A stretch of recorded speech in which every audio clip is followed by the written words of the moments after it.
These roots block our path. Rip the whole stinking tree down! The elves refuse to uproot a tree because... It has earned its place in these lands. Because these aren't Tolkienian elves. These are irritating hippies.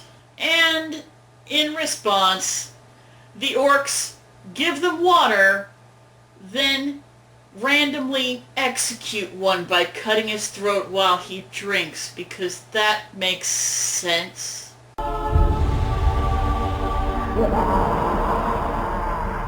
I got the worm. And after that pointless water drinking scene... I will cut it down!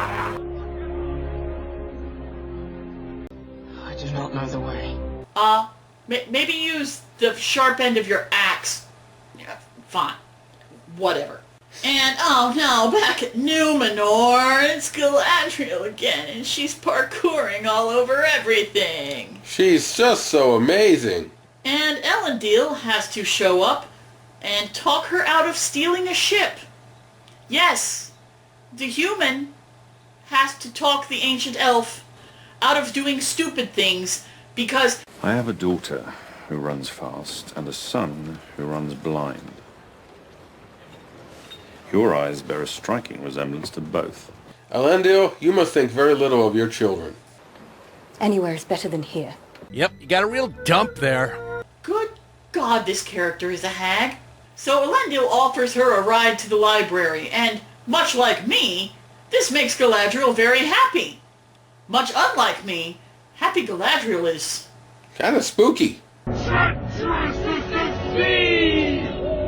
Stronger than the foundations of the earth! And Halbrand is walking the streets and begging for a job at the local blacksmith. But until you've earned your guild quest, you can't forge steel in Numenor.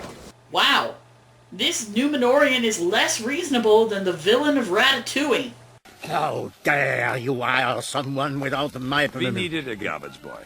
Oh, garbage. Well, I'm glad it worked out. I feel you, Halbrand. The economy is crap lately.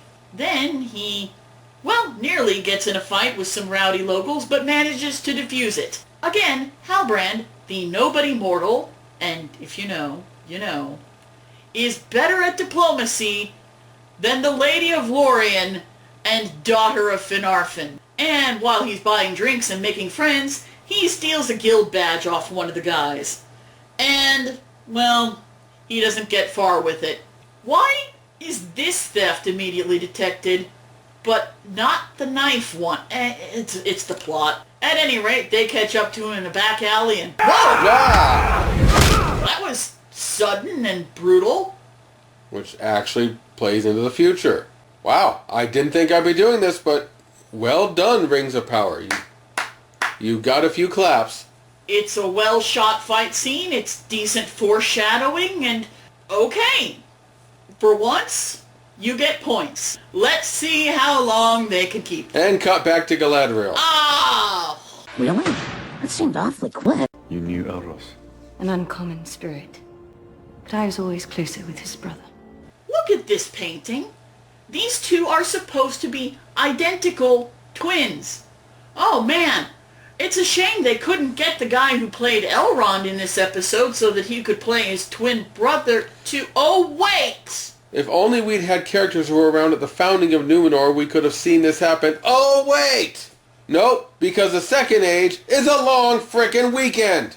And Galadriel catches up with the audience that this symbol she's been looking at is really a highly stylized map of Mordor. Adoy! Now, I will give you this. This is ridiculously obvious to the audience because of the context we have and the way we've been looking at it.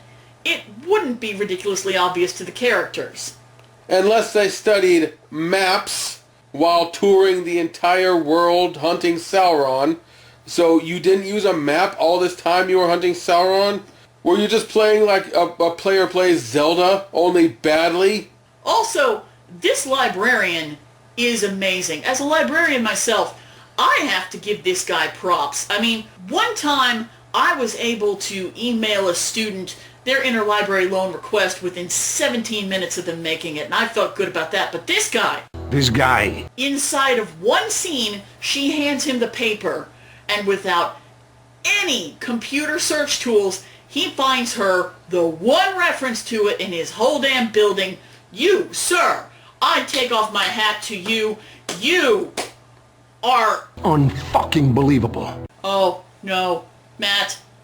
It's the hobo hobbits again. Oh, from Galadriel to the hobo hobbits. What direction is that? I guess when in doubt, assume it's a... And the hobbits dress like orcs and chant? That fits what we know about them. Oh, this is gonna end with the sacrifice. I don't like where this is going. Are you going to build an itty-bitty little wicker man? This is murder! Murder! You'll all be guilty! And you're doing it for nothing! Killing me won't bring back your goddamn honey! And we check in with Nori's dad. His leg is broken, and his family is afraid they're all going to be left behind when they move on.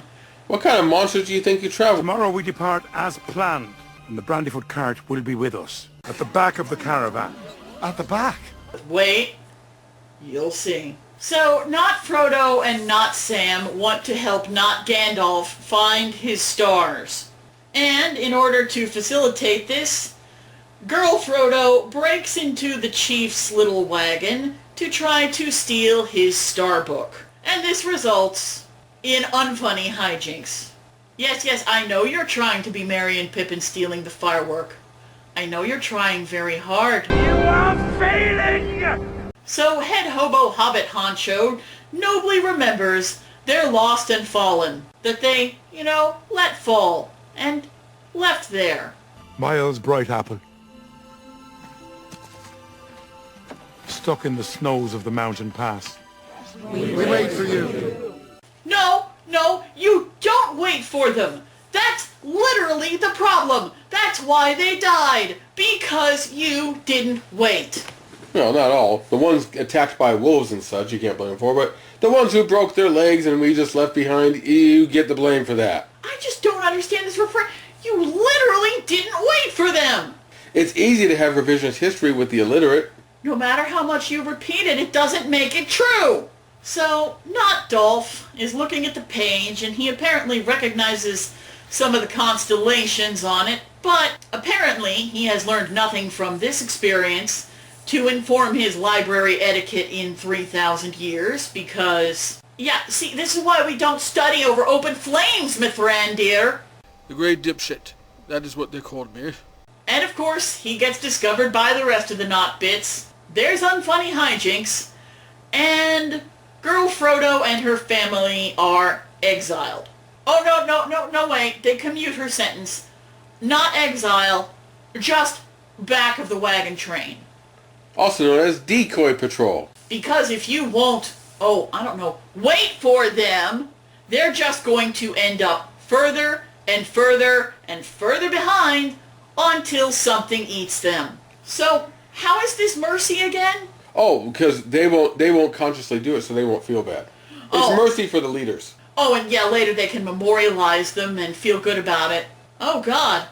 I think I'm actually relieved that we're going back to Numenor. What's wrong with me?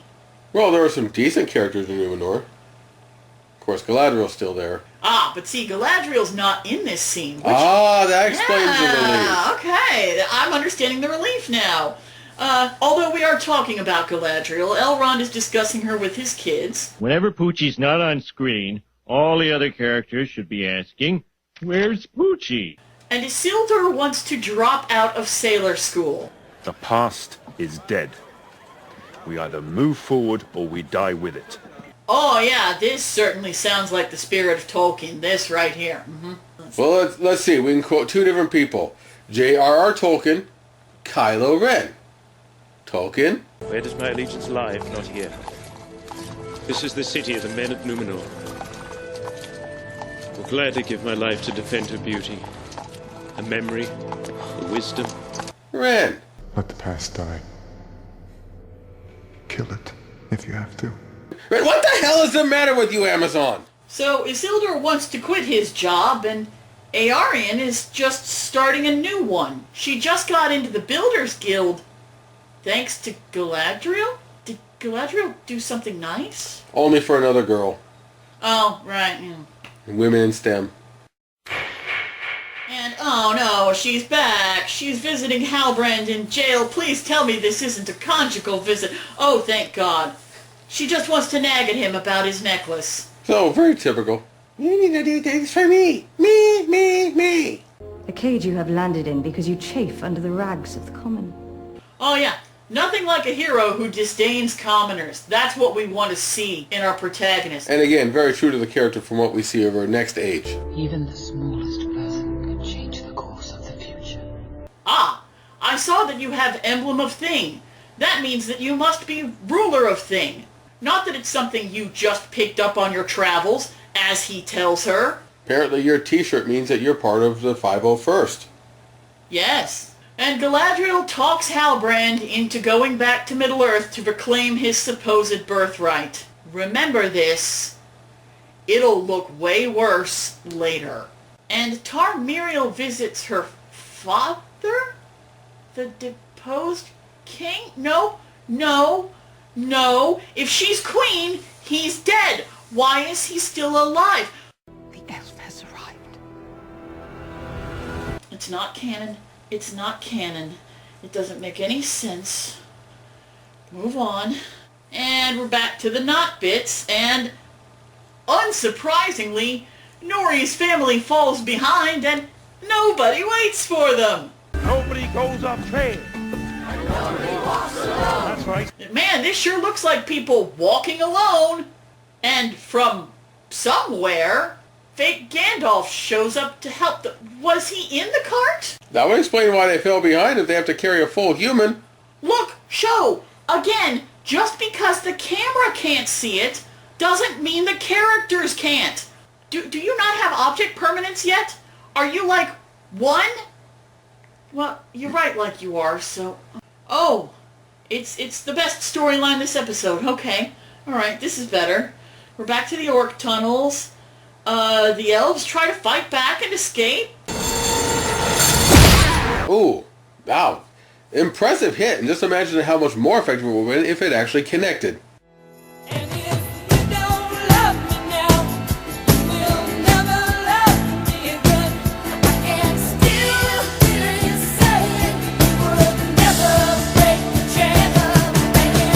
Come toss your hair in front of the camera, it's fun.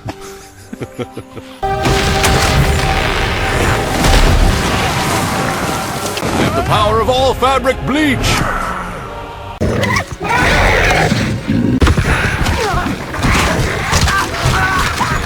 Oof, killed by a tennis ball on a stick. How embarrassing. How embarrassing. So this hideous warg, and I mean that both in terms of looking hideous like a warg ought to be hideous, and hideous in terms of, my God, this is some shitty CGI. It comes out, and the fight with that eats time until Arondir's friend gets himself shot. And Arondir is dragged back from the edge and brought before Adar, and the episode ends before we can get anything from Adar, but let's be honest, it'll probably be disappointing anyway, so... Yeah, I love an episode named after the blurry image that's the final shot. Rings of Power? Why? Why do you keep hitting yourself? And why do you hit us while you're doing it?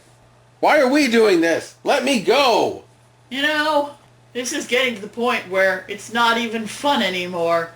We honestly might not finish this show. It is that bad. I'd say that I don't see how this can get much worse, but... We have watched it. I know it does. This is arguably the best episode of the show. Ponder this!